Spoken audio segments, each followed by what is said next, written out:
November 14th, 1873, Judith Basin, Montana Territory. The temperature had been falling since before dawn, and by the time Eleanor Marsh walked to the edge of the property line, it had dropped to 23 degrees Fahrenheit with no intention of stopping.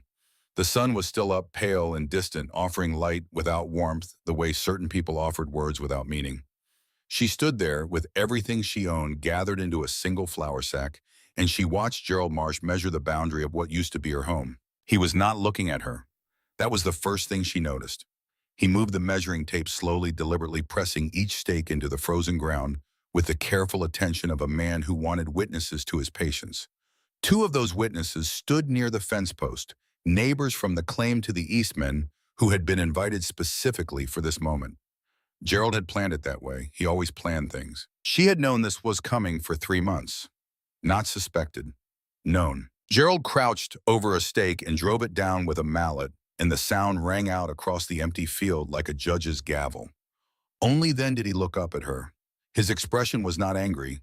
It was something more deliberate than anger. It was the face of a man who had already won and was simply completing the paperwork. "The sheriff in Fort Benton has a copy of the complaint, Eleanor," he said. His voice was level, almost conversational. "If you're not off this claim by sundown, I file it formally." Eleanor looked at him for a moment without speaking. Then she asked the only question that actually mattered. "Does Clara know you're doing this?" Gerald stopped. The mallet hung in his hand. 1 second passed, then 2. It was not a long pause, but it was long enough. A man with nothing to hide does not pause before answering that question. Then he turned back to the stake and kept measuring. She looked toward the house. Clara stood in the doorway, both hands wrapped around a coffee mug, her eyes fixed on some middle distance between herself and her sister. Not looking at the confrontation. Not looking away from it either. Just standing in that narrow space of deliberate not seeing that Eleanor recognized as a decision disguised as inaction. Clara was 3 years older. She had taught Eleanor to braid her hair, to read English before they learned it in school, to tell the difference between a sky that was simply overcast and a sky that meant real trouble. She had survived the crossing from Poland in 1866, survived the first terrible winter in Pennsylvania, survived a marriage to a man who turned out to be harder than anyone had expected. Clara had survived many things by choosing not to see them clearly. This was one more. Eleanor opened her flour sack and took out a folded piece of paper. She had written it 3 weeks ago in the evenings when Gerald was in town and Clara was asleep. She walked to the fence post nearest to Gerald and set the paper on top of it, weighting it down with a small, flat stone so the wind would not take it. Gerald glanced at it but did not pick it up. She turned and walked west without looking back. She did not hear Gerald's footsteps. She did not hear Clara call out. What she heard after a few minutes was the sound of Gerald picking up the paper from the fence post, the small scrape of it lifting off the wood. She had been listening for that. He kept it. She had counted on that too. The paper was a list. 18 months of work recorded in the precise handwriting she had learned from a school teacher in Krakow before the failed uprising of 1863 sent her family across the Atlantic. Every date, every task. The cabin walls she had built because Thomas had no patience for carpentry. The furniture she had made from scrap lumber because Thomas believed buying things was a form of optimism. The fence she had repaired 3 times the garden she had planted and harvested, twice the root cellar she had dug alone during a week when Thomas was checking trap lines and Gerald was in Helena. She had recorded the time each task took, and beside each entry, she had written the going wage for that work in Montana Territory. The total came to $410. Gerald's claim against her, which she would not learn the full details of until weeks later, was for $40. She had written the list because she believed in documentation the way some people believe in prayer. Evidence was evidence. A number written down in ink on paper was harder to argue with than a memory, and Eleanor Marsh had learned early that the people with the loudest voices were not always the people with the longest memories. She had kept the original and made a copy. The copy was in the flour sack, folded small, tucked beneath the extra dress. She walked west. 3 miles is not a long distance under ordinary circumstances. In November in Montana Territory, carrying everything you own with the temperature at 23 degrees and dropping 3 miles is a negotiation. Eleanor did not think about Clara as she walked. She thought about the contents of her sack with the systematic attention of a woman taking inventory. The small knife that had belonged to Thomas, which he had carried on every trap line and never learned to sharpen properly. She had resharpened it 4 times in 6 years, and it had outlasted him. The coil of rope she had braided herself from strips of old harness leather and dried grass fiber, a skill she had learned from her grandmother during a winter when rope cost more than anyone in their village could afford to pay. The wedding ring still on her finger, which Gerald could not touch legally, being personal property and not part of any claim. And the folded piece of newspaper at the bottom of the sack, on the back of which she had drawn in pencil a rough map of the sandstone formations she had seen in April during a water haul. She had seen them and noted them the way a careful person notes a fire exit, not because she expected to need it, because knowing where it was cost nothing and might someday be worth everything. The formations were 3 miles west. Cliff faces honeycombed with wind-carved alcoves, some shallow as a sleeping dog's bed, others cutting back 30 feet or more into the rock. She had stood at a distance in April and looked at them the way her grandfather had taught her to look at landscape, not for what it was, but for what it could do. Her grandfather had been a shepherd in the Carpathian foothills, a practical man who believed that the land already contained most of the solutions a person needed if they paid close enough attention. He had taken her into a cave shelter when she was 8 years old during a storm that kept them there for 2 nights, and he had explained in the matter-of-fact tone he used for everything the earth holds temperature steady when the air goes wild. The rock does not care what the wind is doing. The rock has been here since before anyone was keeping records, and it will be here after everyone stops. She had been 8 years old, and she had believed him completely. 40 years of living had not given her any reason to stop. She reached the formations at dusk. She moved from alcove to alcove, pressing her palm against the interior walls, measuring depth by pacing, testing the floor slope with her feet. She found it on the 4th try, a chamber roughly 12 feet wide, 22 feet deep, ceiling height, dropping from 7 feet at the entrance to 5 feet at the back. The floor sloped upward toward the rear. She stood at the entrance and looked in and felt the still air against her face. 47 degrees. She could feel it even without a thermometer. She had enough years in cold country to read temperature through her skin the way a musician reads a room through sound. Outside, the air was already below 20. By midnight, it would be closer to 15. She set her flour sack down against the rear wall at the highest point of the sloping floor. Warm air rises. Cold air settles at the low points near the entrance, pooling like water in the lowest available space. She would sleep where the air was warmest at the back, and up wrapped in both dresses she owned with the flour sack under her head. She had slept in worse arrangements during the crossing from Europe, in a bunk so narrow that rolling over required planning. This was better than that. She listened to coyotes working the draws below as the last light left the sky, and she thought about the list. $410 against 40. The arithmetic of her situation was not complicated. What was complicated was the question of what to do next, and she found, sitting in the dark, with her back against cool sandstone, that the answer was already assembling itself from things she already knew. She would stay. Not because she had no other choice, though. Fort Benton was 67 miles north, and winter was already painting the Highwood Mountains white. She would stay because this was not desperation. This was a decision, and there was a difference between those two things that mattered enormously to her. She had been making decisions since she was old enough to make them. This was one more. She spent the next 4 days finding material. The work was simple in concept and brutal in execution. Deadfall cottonwood from the creek bottom, each piece carried 3 miles uphill. An abandoned line shack from the railroad survey of 1871, its walls already half collapsed into the sage, which yielded 10 boards before the whole structure finally gave up and flattened. 6 feet of rusted chain, 3 bent nails, a cracked shovel blade that would still hold an edge if she was careful. She moved with the efficiency of someone who had stopped performing effort for an audience. There was no one watching. The work was the work, and when one piece was done, the next piece began. On the afternoon of the 3rd day, she was hauling a section of cottonwood up the last slope toward the formations when she heard a wagon on the Carroll Trail below. She did not stop working.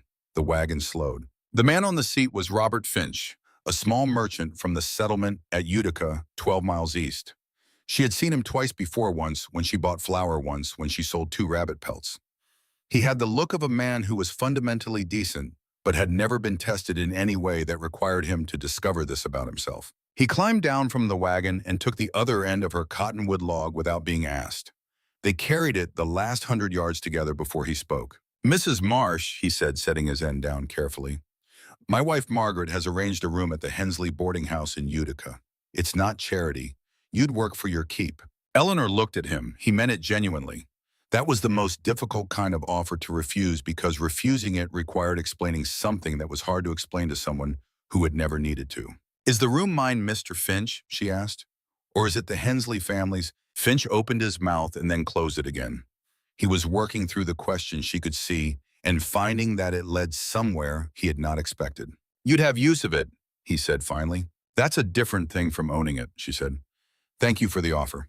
Give my regards to your wife. She picked up her cottonwood and continued up the slope. She did not tell him about the fourth day when she stopped a freight hauler on the trail and traded her wedding ring for a handsaw with 7 broken teeth, a hammer missing half its handle, and a tarpaulin that had more holes than solid fabric.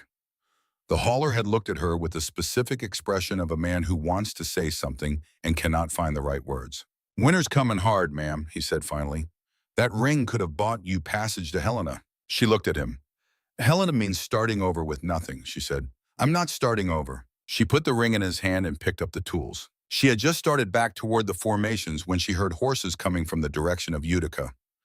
2 of them. She recognized Margaret Sutton before the woman dismounted because Margaret Sutton was the kind of person who looked the same from 100 yards as from 10 feet, composed, deliberate, and certain that the world was arranged approximately the way she preferred it. The woman riding beside her was older, smaller, and harder to read. Eleanor did not know her. Margaret dismounted with the practiced ease of someone who had spent considerable time in the saddle and still managed to make it look like a drawing room entrance. She was perhaps 45, well-dressed for the territory, with the particular expression of a woman who had thought carefully about what she was going to say and was prepared for several possible responses. Mrs. Marsh, she said, I'm glad we caught you. This is Mrs. Aldrich. She's been in this territory since 1865. Eleanor waited. A woman alone in this wilderness reflects on all of us, Margaret continued. Her voice carried the slightly elevated register of someone making an argument they have rehearsed. What will people think when they hear we allowed this to happen? There are resources available. There are people who want to help. It seems to me that accepting help gracefully is...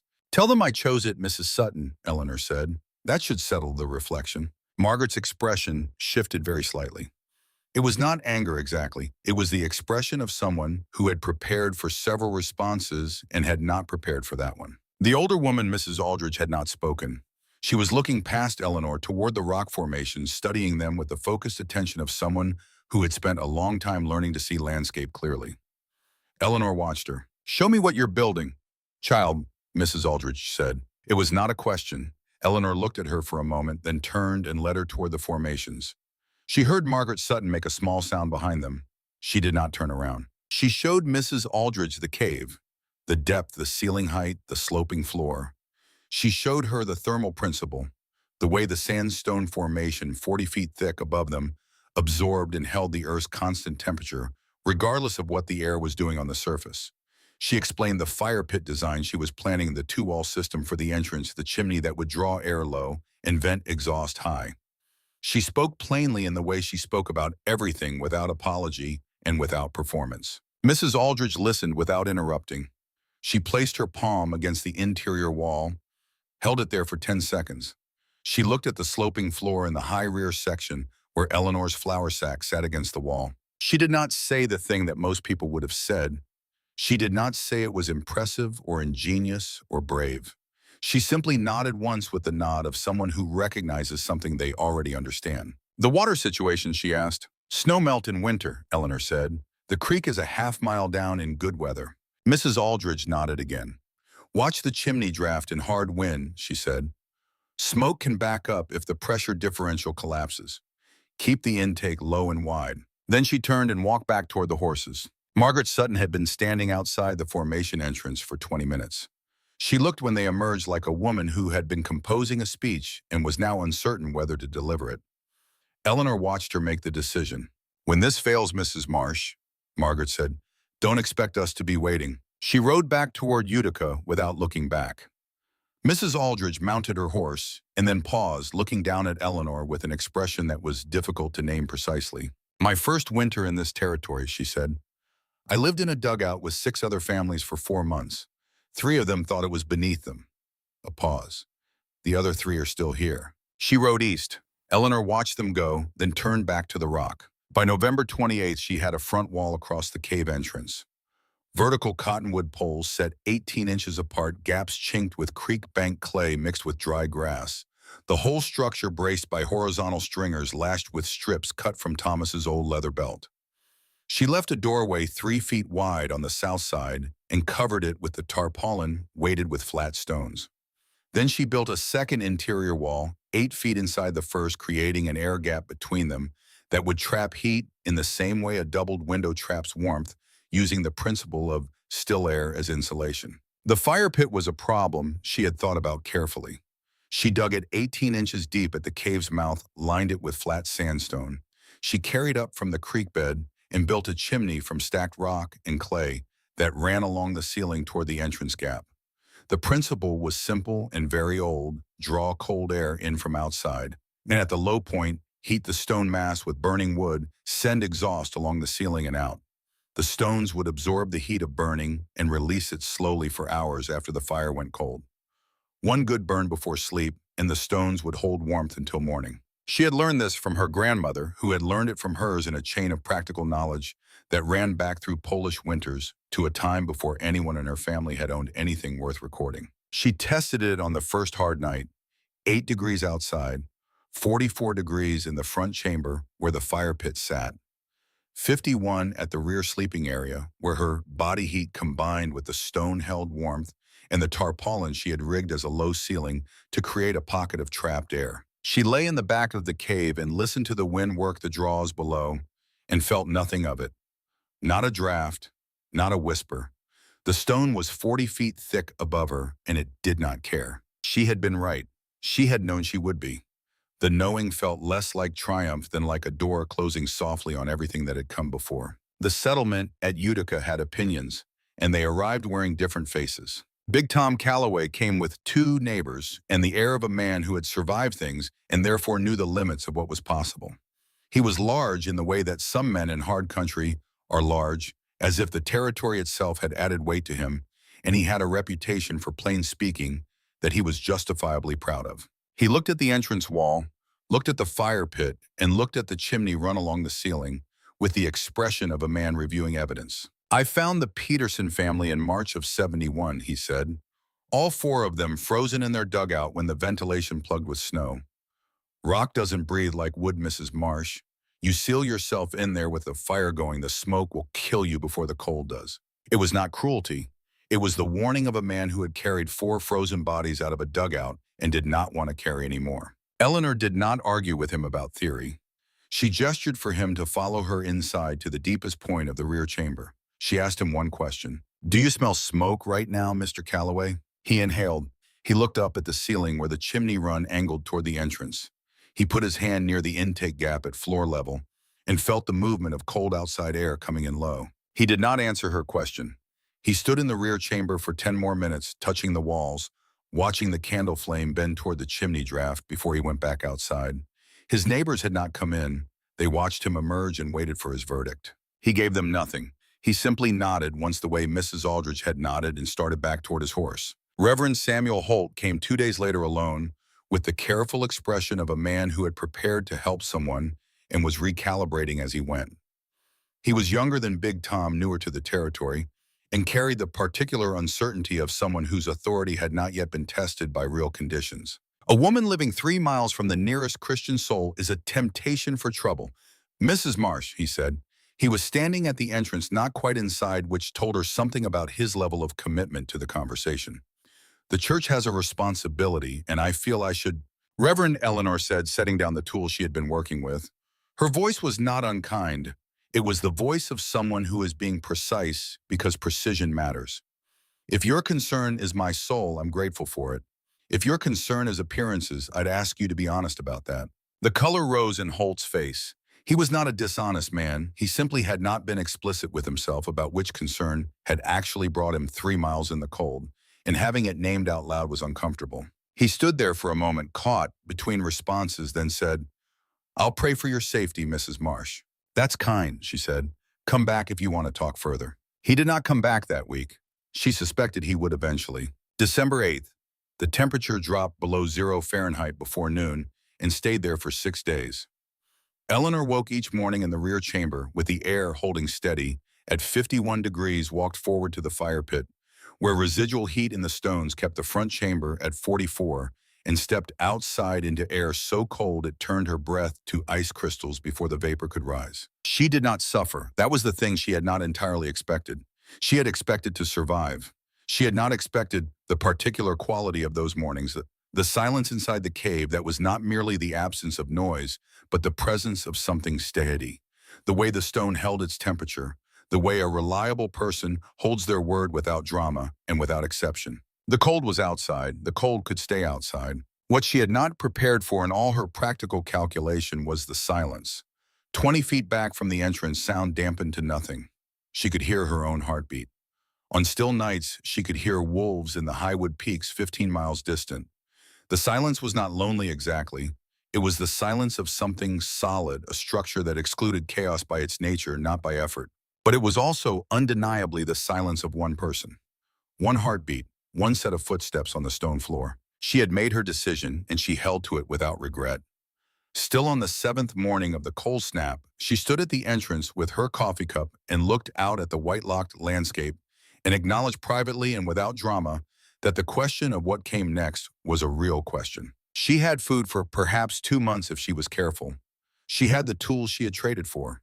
She had the skills her grandmother taught her and the skills her own hands had built over 41 years of living in cold places and solving problems with what was available. She also had tucked in the flour sack beneath her spare dress, a copy of a list that came to $410. Gerald Marsh would come eventually. She had known that since November.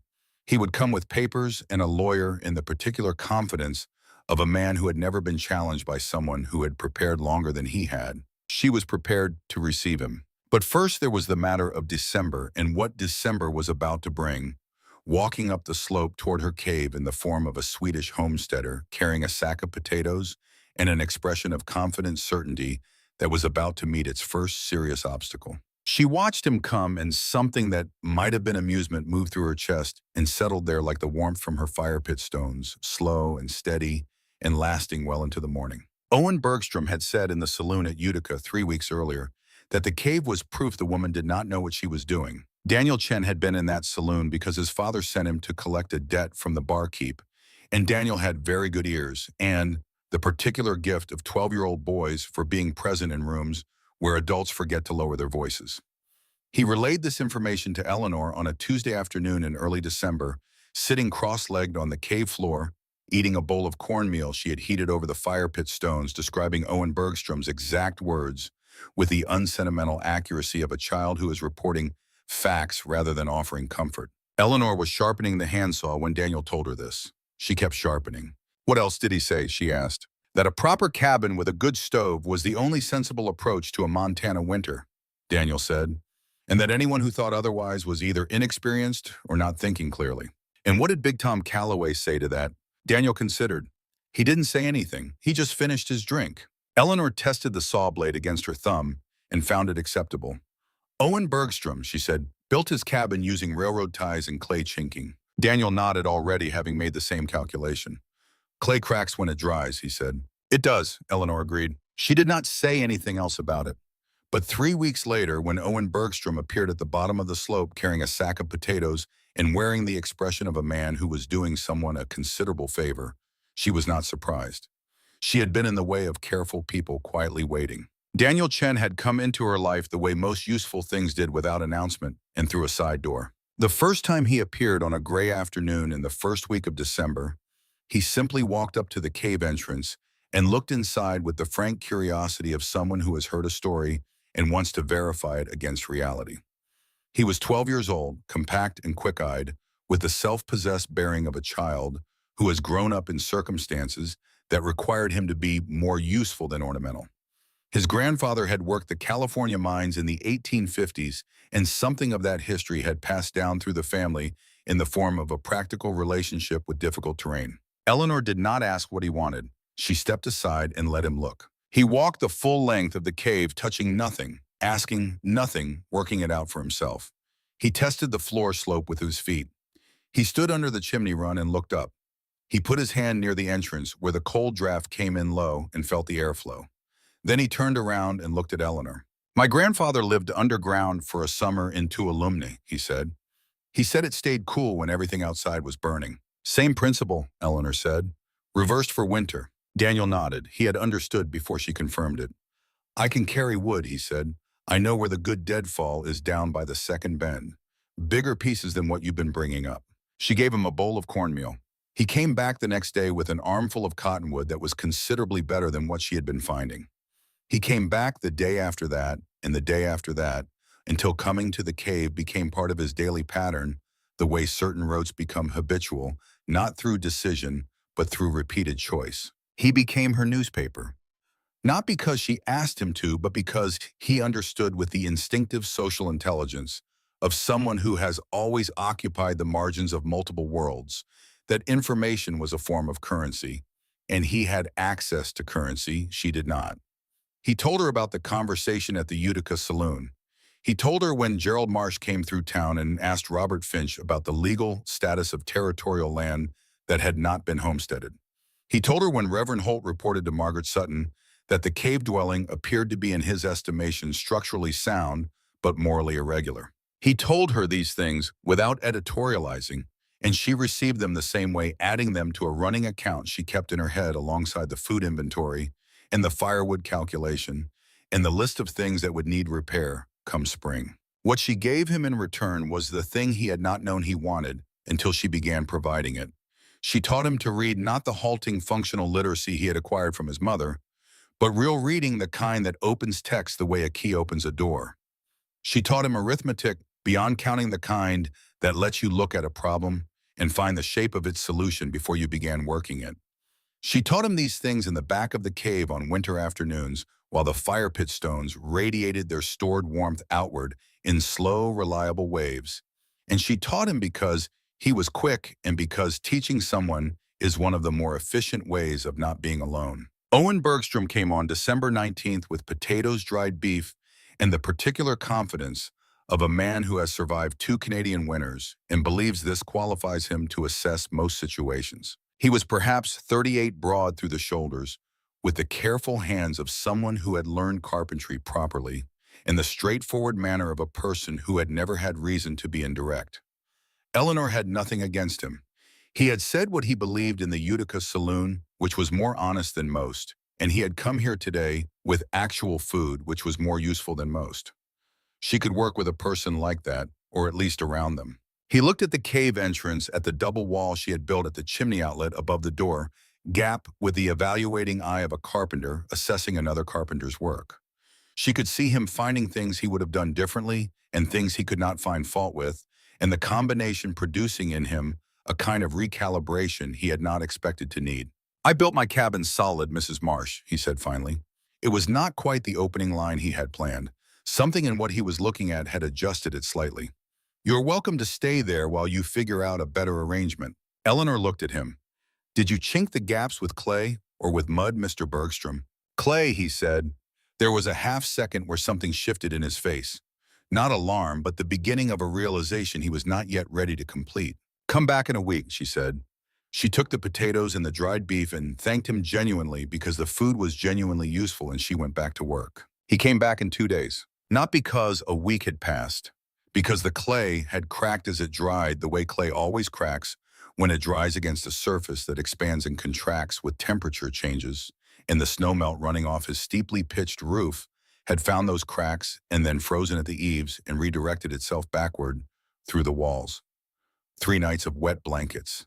A stove burning wood so damp it produced more smoke than heat. The inside temperature dropping faster than a good fire could compensate. He stood at the cave entrance with a bundle of wet bedding under one arm and the expression of a man who has been wrong about something significant and is in the process of deciding how to handle that. Eleanor looked at the wet bedding. She stepped aside. Front chamber, she said. Firewood is on the left. 2 hours of splitting tomorrow. He did not say anything about his earlier assessment. She did not say anything about it either.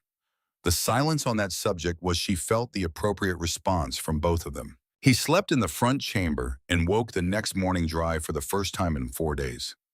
She watched him notice this, watched him put his hand against the interior wall and feel the stored warmth in the stone, watched him look at the firewood stack bone dry because the cave held its humidity at a constant level that preserved wood the way a good cellar preserves apples. He was adding things up, and he was doing it honestly, which meant the total was going to be uncomfortable. He split firewood for 2 hours with an efficiency that was genuinely impressive. She let him work without commentary. When he finished, he stacked it the way he had seen her stack it, which was not the way he would have done it himself, and that small concession told her more about his character than the 2 hours of labor had. He came back the next night, and the next. On the fourth night, he arrived with lumber in the wagon, real milled boards from Utica, and asked whether she would mind if he improved the door situation. She minded the framing slightly, but the door he built was better than what she had, and she was practical enough to know the difference between ownership and improvement. The problem announced itself quietly the way most serious problems do. It was Robert Finch who said it, first arriving one afternoon to drop off a small order of flour Eleanor had sent money with Daniel to purchase. Owen was in the cave replacing the hinges on the new door with hardware he had brought from his own supply. Finch came in, assessed the scene, and said to no one in particular, "Got yourself quite a setup here." He meant it as a compliment. Owen said without looking up from the hinge plate, "We've been working on it." "We." Finch looked at Eleanor. Eleanor was looking at Owen. Owen finished with the hinge, tested the door twice, and looked up to find both of them watching him with different expressions. Eleanor set down her tool. She spoke without heat, without raising her voice, with the precision of someone who understands that certain things must be stated clearly or they will keep occurring. "It's my cave, Owen," she said. "You've improved it. That's a different thing from owning it." Owen went very still. He looked at the hinge in his hand. He looked at Eleanor. He looked at Finch, who suddenly found reason to examine the firewood stack with great attention. "You're right," Owen said. "I'm sorry, it won't happen again." It was a short apology. It was also a complete one. Eleanor recognized the difference between a man who apologizes to end a conversation and a man who apologizes because he understands what he did. Owen Bergstrom was the second kind. He held her gaze when he said it and did not add anything to qualify or soften it, and then he went back to the door hinge with the same focus he had brought to it before. Finch left shortly after. She heard a week later through Daniel that Owen had corrected himself in public. Sitting at the Utica saloon in approximately the same chair where he had made his original assessment of her capabilities 3 weeks earlier, he had told Big Tom Calloway that he had been wrong about the cave, that Mrs. Marsh had built something solid, that he would put his own winter on it. Big Tom, according to Daniel, had not said anything. He had nodded once and ordered another drink. Margaret Sutton came in mid-January, and this time she brought Reverend Holt. It was not a casual visit. Eleanor understood its purpose before they dismounted. Margaret had the particular posture of a person who has constructed an argument carefully and intends to deliver it, and Holt rode beside her with the expression of a man who has agreed to participate in something he is not entirely certain about. They came inside, which was itself a shift. In December, Holt had stood at the entrance. Today he came in, looked around at the improvements Owen had made at Daniel sitting on a stool, doing sums on a piece of birch bark at the organized firewood, and the hung tarpaulin ceiling in the rear chamber. His expression was doing something complicated. Margaret did not look at the cave. She looked at Eleanor. "The community has standards, Mrs. Marsh," she said. "I think you understand what I mean." "Tell me plainly what you mean, Mrs. Sutton." Margaret's chin rose slightly. "An unmarried woman living with an unmarried man 3 miles from the nearest household is an irregular arrangement. It reflects on the community's character. Reverend Holt agrees that some formal acknowledgement of the situation is." Owen had been in the rear chamber. He came forward. Eleanor put her hand briefly on his arm, not roughly but clearly, and he stopped. She looked at Margaret Sutton with the expression of a woman who has been patient for a long time and is still being patient but is being precise about it. "Mr. Bergstrom sleeps in the front chamber," she said. "I sleep in the rear. The rock wall between us is 8 inches thick and has been there since before anyone in this territory was born. I trust its judgment." A pause, the length of a breath. "If yours leads you to a different conclusion, Mrs. Sutton, I'd be interested in what evidence you're working from." Margaret had no answer to that. Not a real one. She pivoted the way people do when one line of argument closes. "When this fails, Mrs. Marsh, I want you to know that we will do what we can." When, not if, Eleanor noted the word. She noted also that Margaret's eyes, just before she turned to leave, moved around the cave with an expression that was not quite contempt and not quite something else. something closer to a calculation being revised against its will. Holt did not leave with Margaret. He waited until she had mounted and started down the slope, and then he stood in the cave entrance and looked at Eleanor with an honesty he had not managed on his previous visit. "She's not wrong about the community standards," he said, "but she's not right about you." He paused. "I don't know yet which one matters more." Eleanor looked at him steadily. "Let me know when you figure it out, Reverend." He nodded. He looked at Daniel, who was watching the exchange with the transparent interest of a 12-year-old who knows he is witnessing something adults will discuss later. Holt almost smiled. Then he walked out into the January cold. William Drake arrived on a Thursday in late January, riding a railroad survey horse and carrying a leather notebook already half filled with sketches of other people's practical solutions to territorial problems. He was Dutch methodical and refreshingly free of the need to establish his credentials before asking questions. He simply walked into the cave, sat down on the stool Daniel usually occupied, and began drawing. He examined the fire pit system for a long time without speaking. He measured the chimney run with a piece of string. He pressed his palm against the rear wall and held it there while he looked at the ceiling. "Thermal mass storage," he said more to himself than to Eleanor. "You're using the sandstone as a heat battery. The Romans called it the hypocaust principle, though they ran it from below. You've adapted it for gravity-fed ventilation." He looked up at her. "This is brilliant. Simple, but brilliant." "It works," Eleanor said. That was all she needed it to be. Owen was standing near the entrance, listening with the particular attention of a carpenter who has been living in the result of something and is now hearing it explained in a language that gives him new tools for understanding it. Daniel was listening with both ears in the expression of someone filing away information at speed. Drake asked Owen to explain the double wall construction. Owen did accurately, and Eleanor watched him do it without inserting herself because he had earned the right to explain the parts he had built. Drake sketched rapidly, asking clarifying questions, and then looked up at Eleanor. "May I use this design, share it with other homesteaders?" "Knowledge isn't property," she said. "Use it if it helps." Drake opened his notebook to a fresh page. "I'd like to record your name properly, for the record. Eleanor Marsh, Eleanormarsh. Former name?" She looked at him. "Kowalczyk," she said, Kowalczyk. Drake wrote it carefully, then looked up. "Polish." "Yes. My grandmother was from Krakow. She had a saying." His pen moved. "She said Poles either die early or outlive everyone else." Eleanor was quiet for a moment.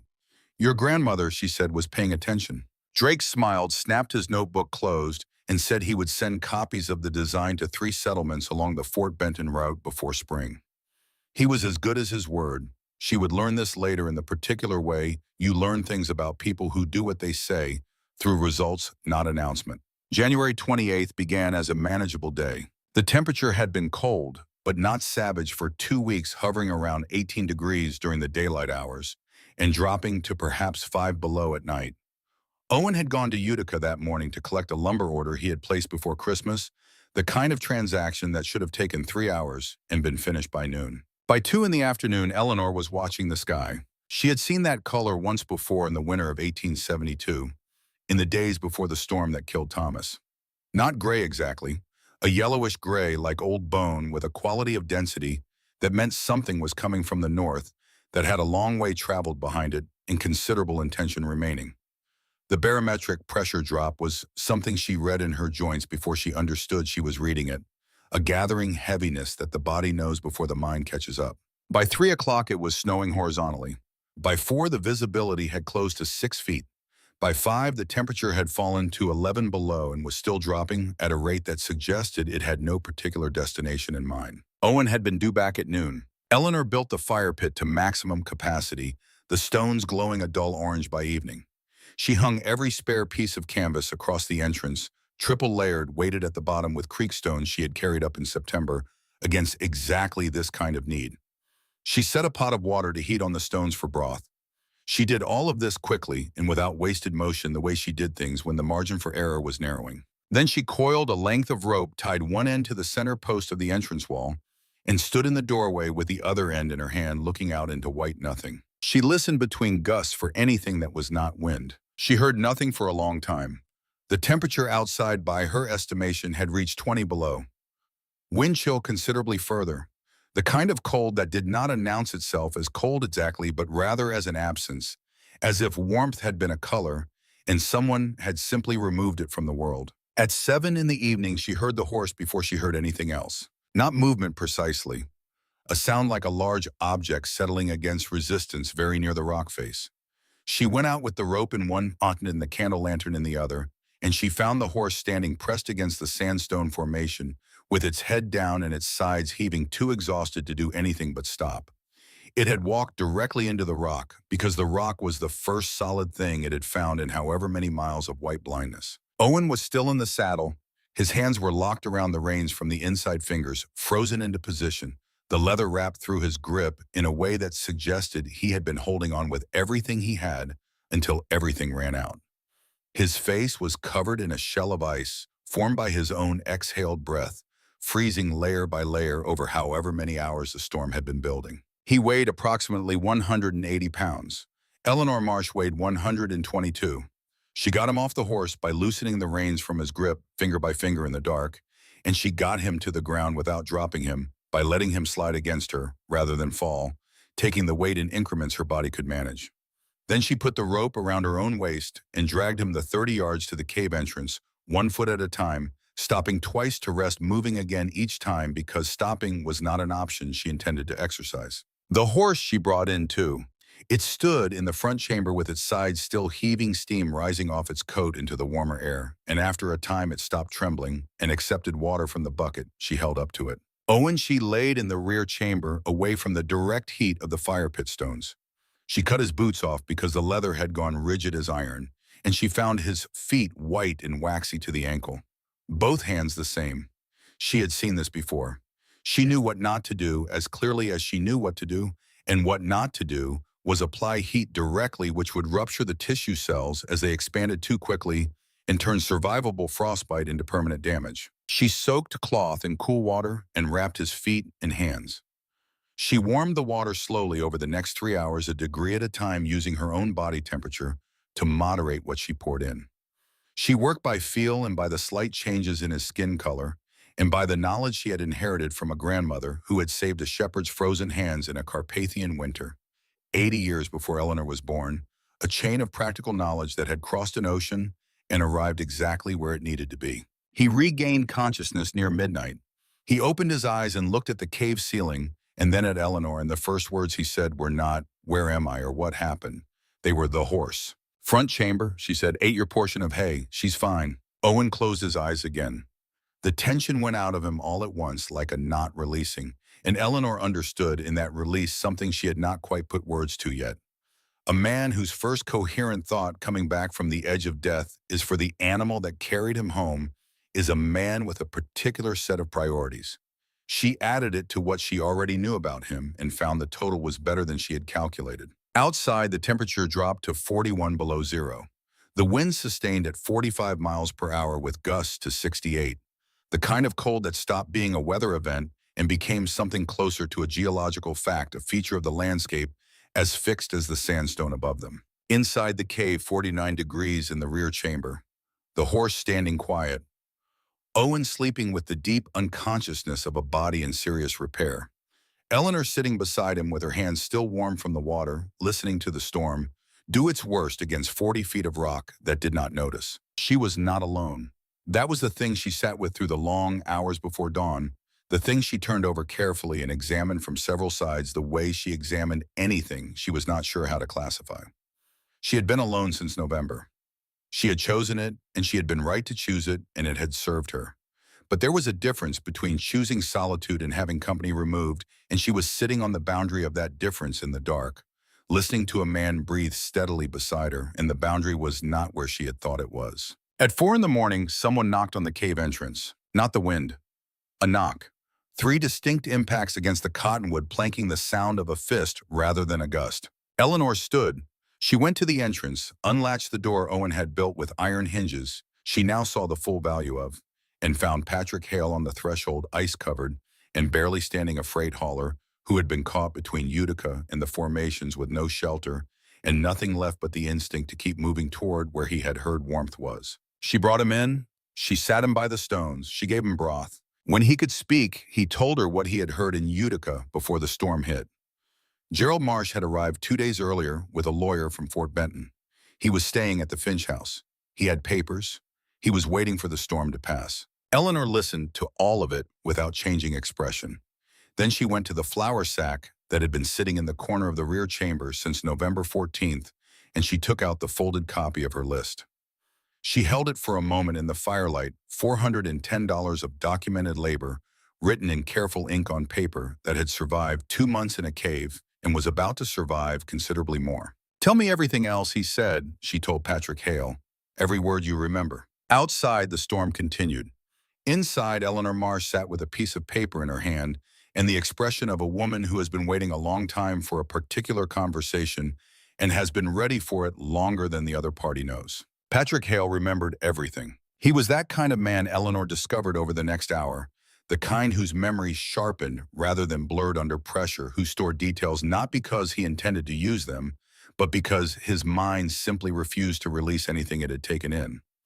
He sat by the fire pit stones with both hands wrapped around a tin cup and told her in order every word Gerald Marsh had said in the Finch parlor the evening before the storm hit. The debt was real in the technical sense. Thomas Marsh had borrowed $40 from Gerald in 1871 to cover a supply shortfall when the first winter's trapping produced less than anticipated. There was a written note witnessed by a man in Fort Benton who was still alive and willing to testify.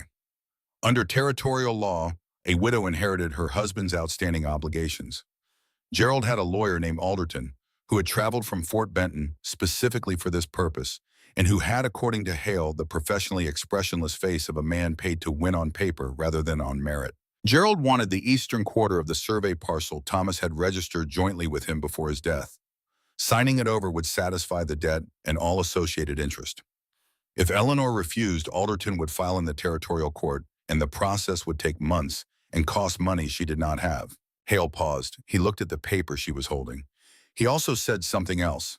Before the storm in the saloon, Big Tom Calloway was there. Eleanor waited. "Gerald said you'd never last the winter, that you were living on stubbornness and it would run out before the cold did." Hale looked at his cup.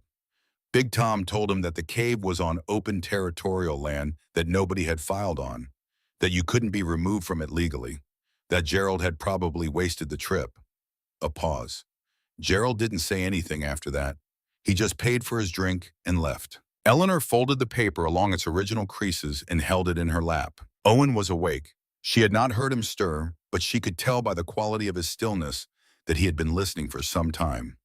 He was lying in the rear chamber with his bandaged hands resting on the blanket, his eyes open, watching her with the focused attention of someone who has recently survived something and is now assessing what comes next with considerable interest. She looked at him. He looked at the paper. "What's on it?" he asked. "Arithmetic," she said. The storm lasted 3 more days. Not 3 days of heavy snowfall, which would have been manageable, but 3 days of sustained Arctic air, moving down from the north with the focused patience of something that had started in the Canadian interior and intended to finish in Montana.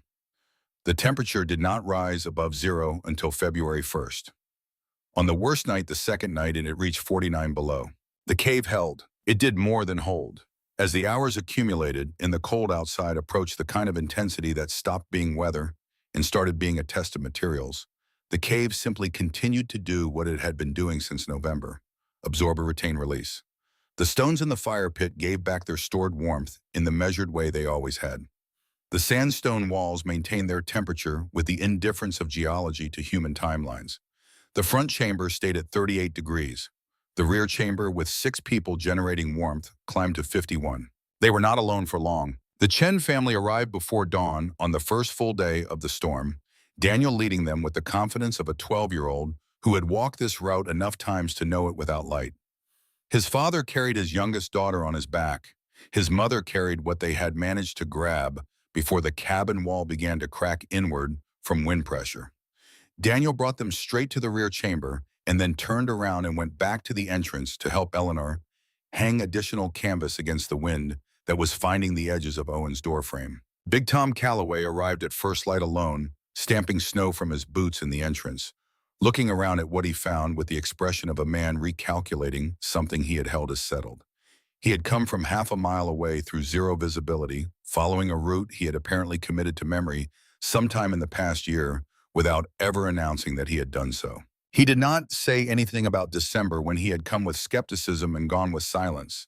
He found a corner and sat down and became immediately useful, which was his way of handling most things. Reverend Holt came alone in the early afternoon of the first day walking because his horse had refused to leave the barn.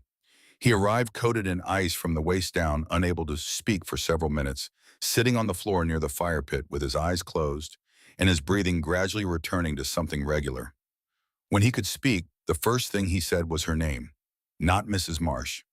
Eleanor, as if the formality had been stripped away along with his certainty about several other things. Margaret Sutton came last. She arrived at the cave entrance near the end of the first day alone on foot, having left her horse at the Finch barn a quarter-mile back when the animal's footing became unreliable.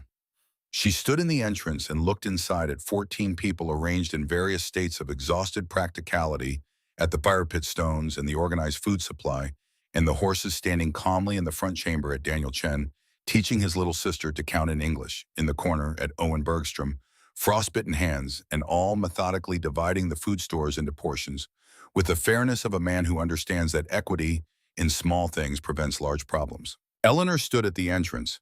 She did not say, "I told you." She did not say anything that referenced any previous conversation. She said, "Come in, Mrs. Sutton."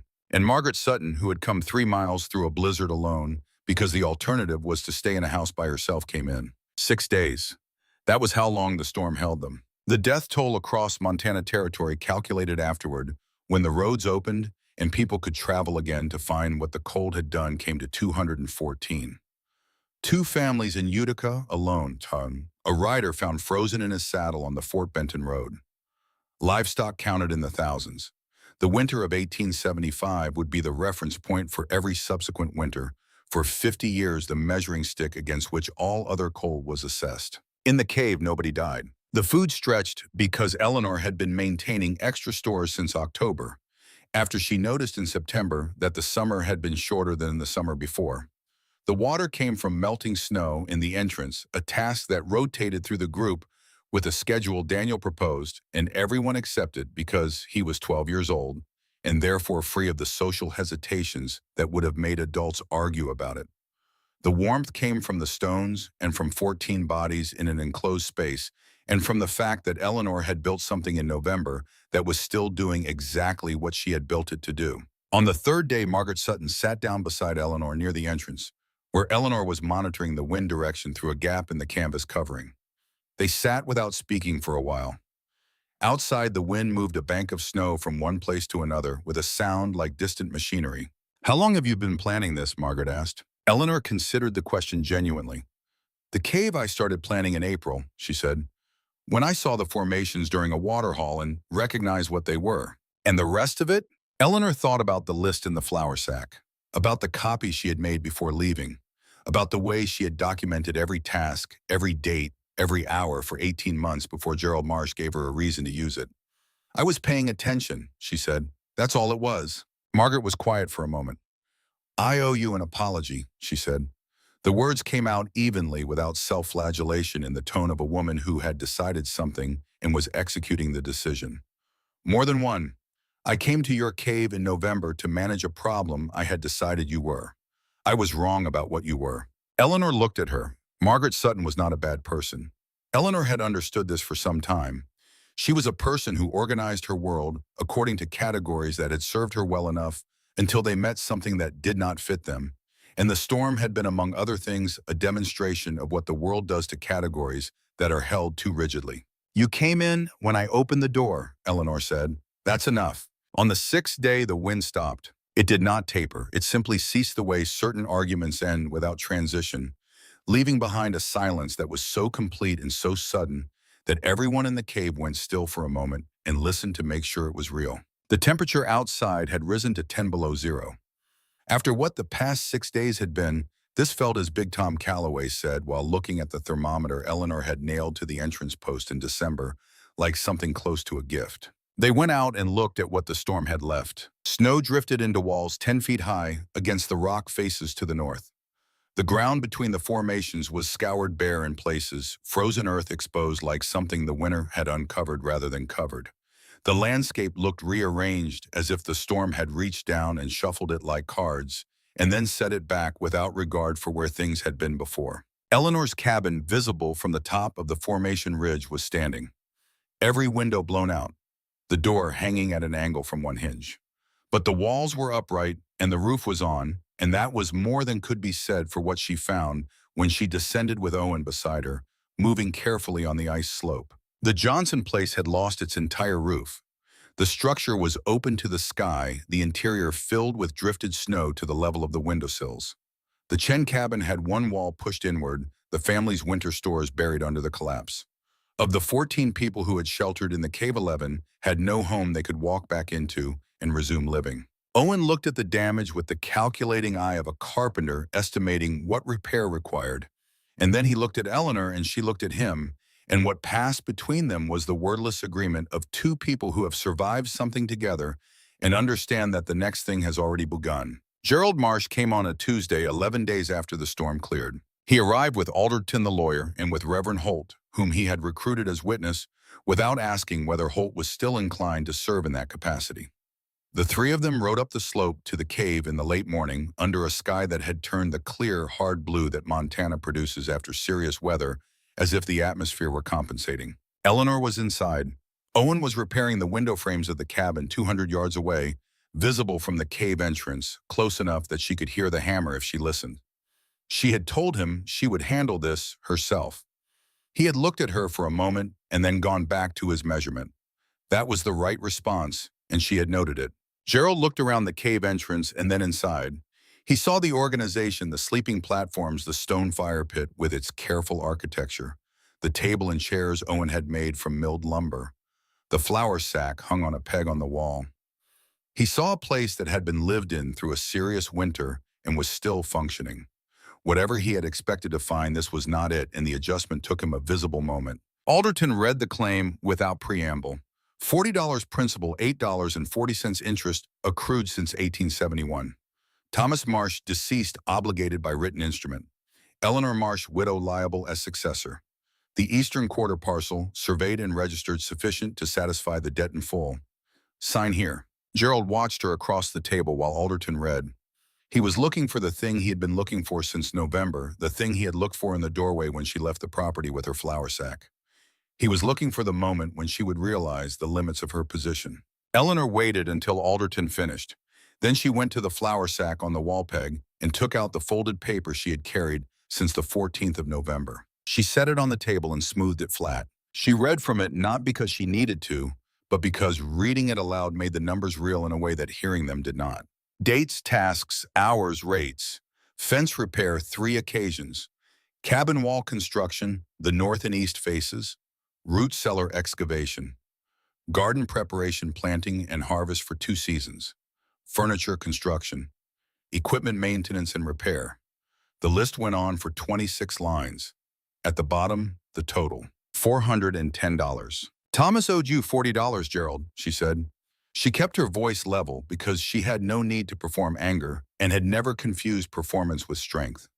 You owe me $410. I've been waiting 2 years for the opportunity to have this conversation. Alderton looked at the paper with the expression of a lawyer encountering a document he should have anticipated and did not. He picked it up, read it again. He set it down with the careful deliberateness of a man who has just recalculated the trajectory of a proceeding. These are valid labor claims, he said, and he was speaking to Gerald, not to Eleanor. Documented, dated, the rate is consistent with territorial standards. He paused. If she files a counterclaim, the Eastern Quarter doesn't cover it. Not at these numbers. Gerald looked at his lawyer. He looked at the paper. He looked at Eleanor. She met his gaze without moving. She had been waiting for this look for 2 years, and she had nothing to add to it. He would either recognize what he was seeing, or he would not, and either way the arithmetic did not change. He turned to look at Reverend Holt. Holt was standing near the entrance with his hands clasped in front of him and an expression that had moved some distance from the one he had arrived with. He had been in this cave 4 times now. He had sheltered here during the worst storm in Montana history. He had watched Eleanor Marsh manage 14 people and 6 days of crisis with the same steady competence she brought to everything else. He was not the same man who had come in December to rescue her from her own decisions. I can't advise you on the legal question, Holt said to Gerald, but I can tell you what I've seen. He looked at the cave, at the fire pit, at the table with the paper on it. This woman built something that saved 11 lives during that storm, possibly more counting the riders she sheltered before January. He looked back at Gerald. Whatever you came here to accomplish, I'd think carefully about the company you want to keep going forward. Gerald Marsh picked up his copy of the claim document. He folded it. He put it in his coat pocket. He did not sign anything. He did not say anything further. He walked out of the cave and down the slope to his horse and rode east toward Utica, and Alderton followed him, and that was the last time Eleanor Marsh ever saw her brother-in-law face to face. Holt stayed. He sat down in one of the chairs Owen had made and looked at the table for a while. I owe you several apologies, Mrs. Marsh, he said. I came here in December to save you. I've spent the past 2 months discovering that you were the one doing the saving. He paused. I should have seen it sooner. Come back in spring, Reverend, she said. I'll be here. I know, he said, and he said it with the certainty of a man who has updated his information and trusts the new version. Owen Bergstrom proposed marriage on a morning in late February when the temperature had finally climbed above zero for 3 consecutive days, and the idea of spring still distant had become possible to think about without it feeling like cruelty. He did not ask her inside the cave. He waited until they were standing outside in the cold morning air, both of them looking at the cabin he had been rebuilding for the past 3 weeks. The windows reglazed the door, rehung the north wall reinforced with packed earth that would stay there until someone removed it deliberately. He had rebuilt it using every principle she had demonstrated, and the result was something that looked like a cabin from the outside and functioned in all the ways that mattered, like the inside of a mountain. I have land and farming knowledge, he said. You have engineering sense, I don't. Separately, we're each missing half of what this territory needs. He looked at the cabin. Also, I haven't left since December, which I think says something. She almost smiled. Is this a proposal, Owen? It's a partnership offer, he said. That too. She looked at the cabin. She looked at the rock formation behind her. She asked the question she needed the answer to. If I say yes, does the cave stay mine? He looked at her with the direct gaze she had come to recognize as his version of honesty. It was always yours, he said. She said yes. That evening, after Owen had gone back to finish the window trim, before the light went, Eleanor sat alone in the cave for what she understood might be one of the last evenings she would spend there, in the same way she had spent the winter. She was not melancholy about it.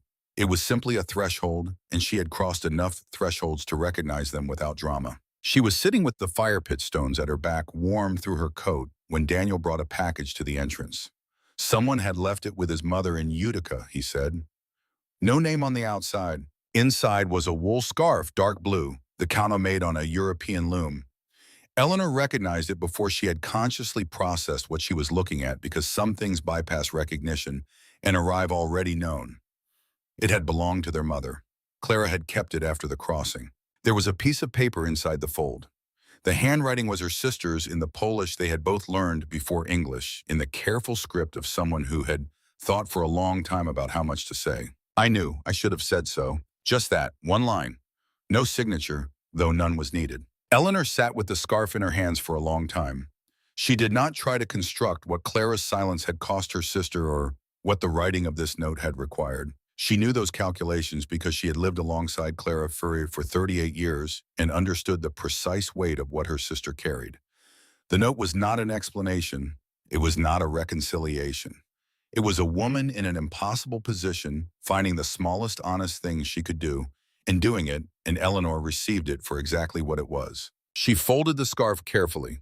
She placed it in the flour sack that had carried everything she owned on November 14th, the same flour sack that now held the copy of her list, the pencil map she had drawn in April, and the piece of birch bark on which Daniel had written his first full sentence in proper English back in December.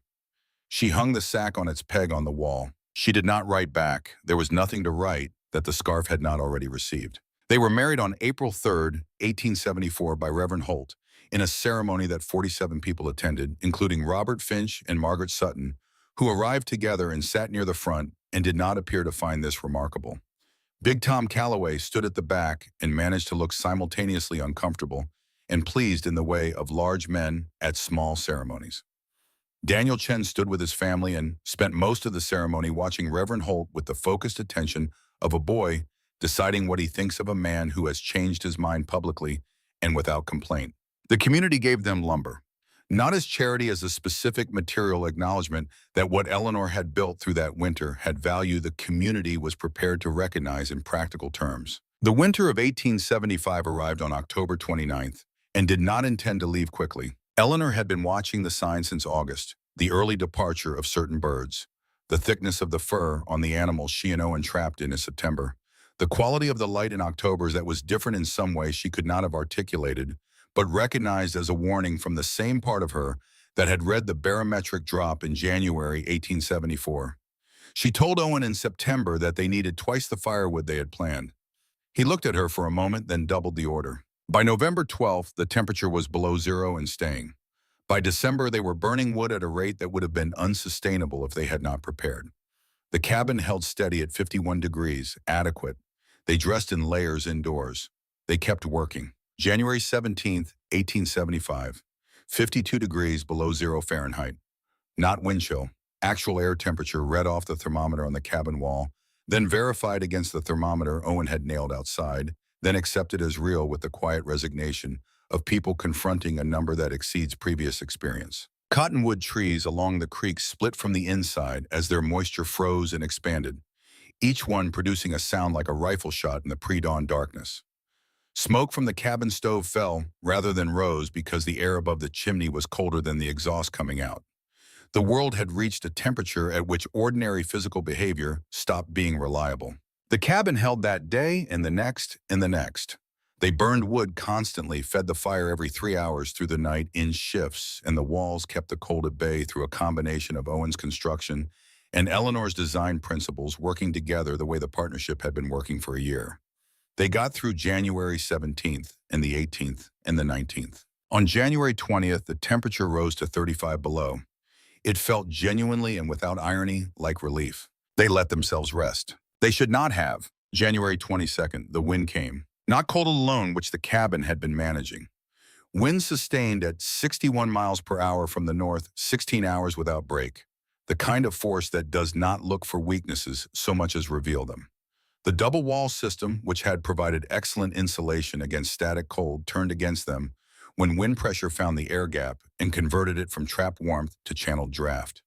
The temperature inside began to fall at 2 degrees per hour. By midnight, it was 29 degrees inside the cabin. Owen was burning wood at a pace that would exhaust their supply in 6 days. The door was shaking in its frame hard enough that Eleanor could see the candlelight flicker with each gust. She looked at Owen.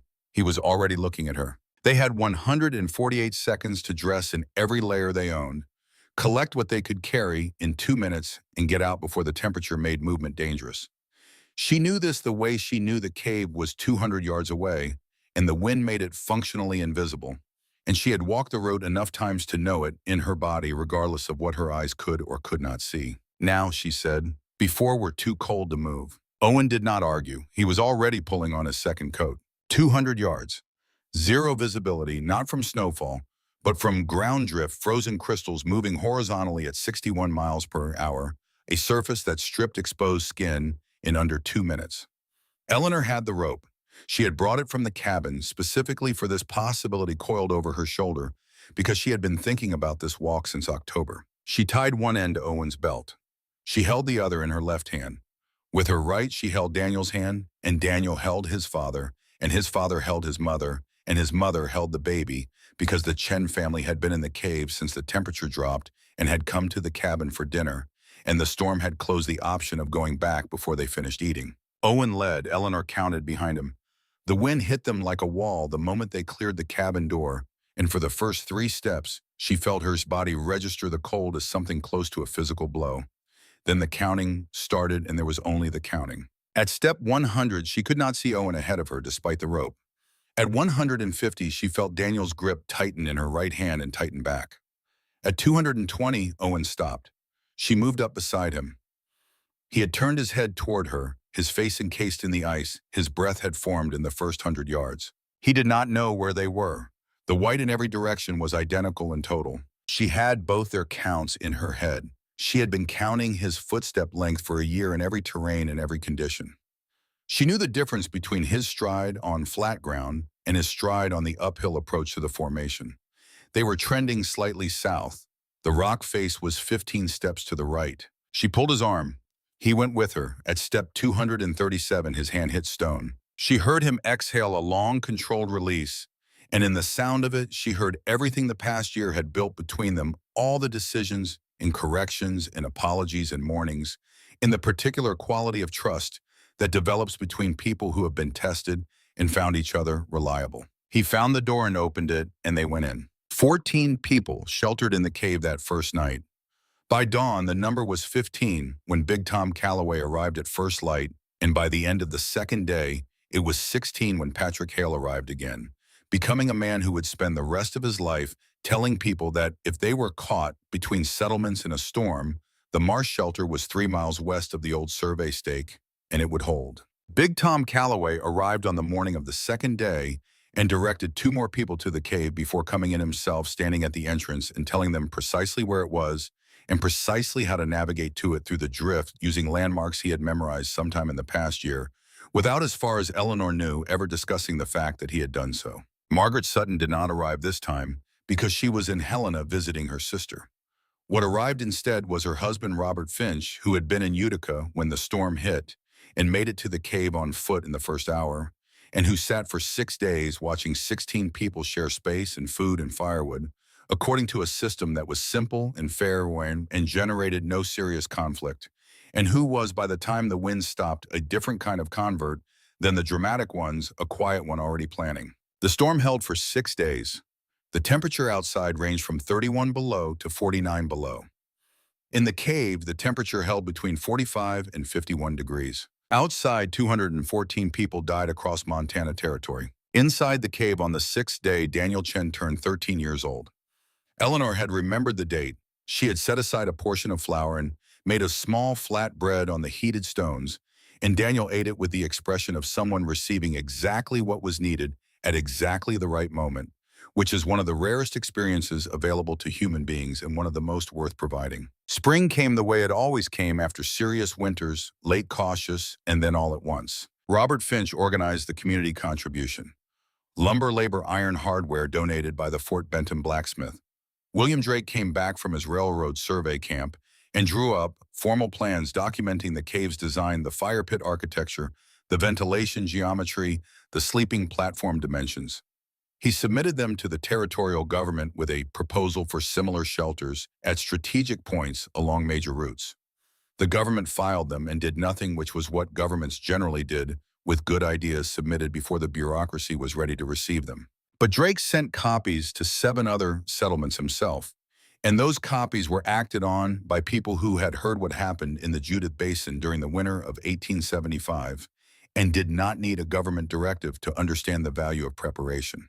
By the following winter, 7 cave shelters existed across Montana Territory, each one built by settlers who had adapted the design for their local geology, their available materials, their specific conditions.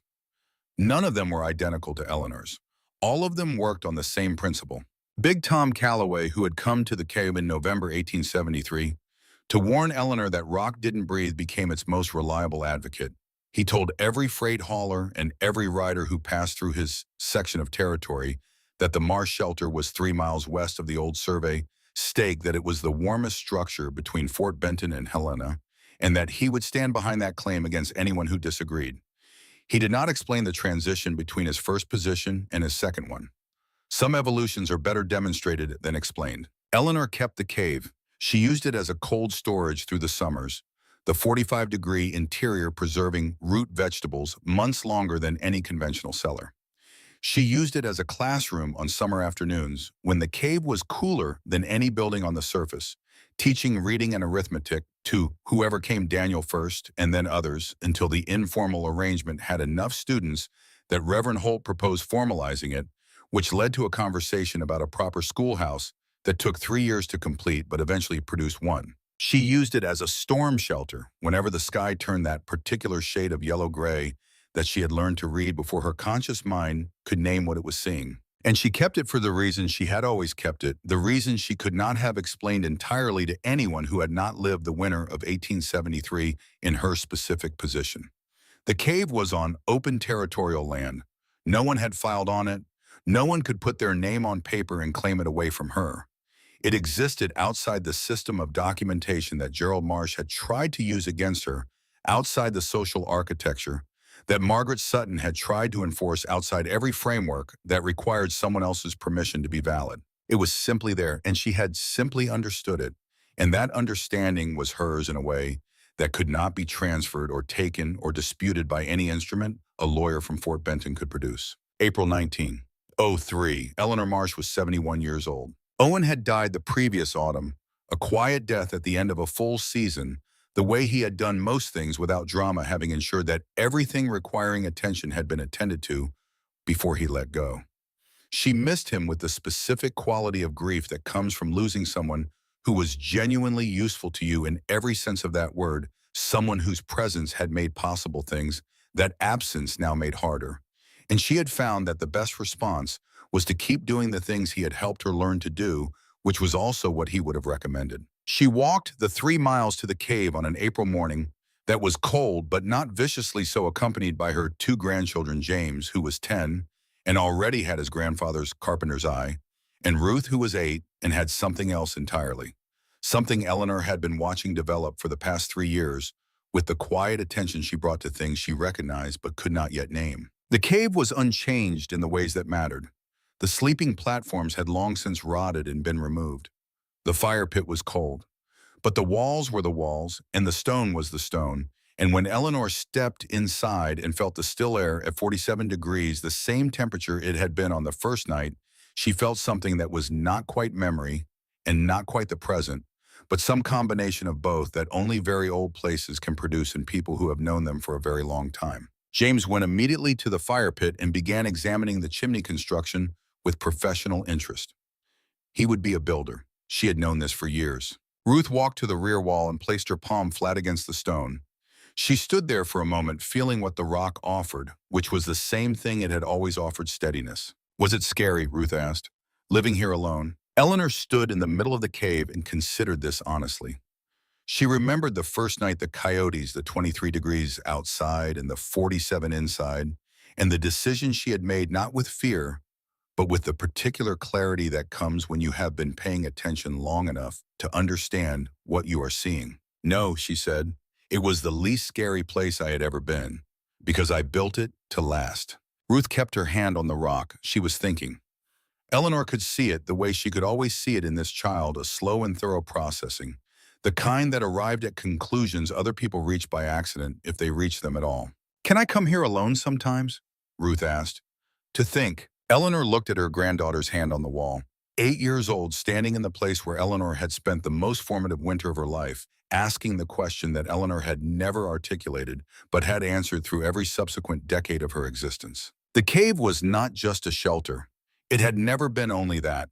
It was a place where the noise of other people's expectations could not reach, where the stone held its temperature against all external pressure, where a person could hear their own thinking without competition.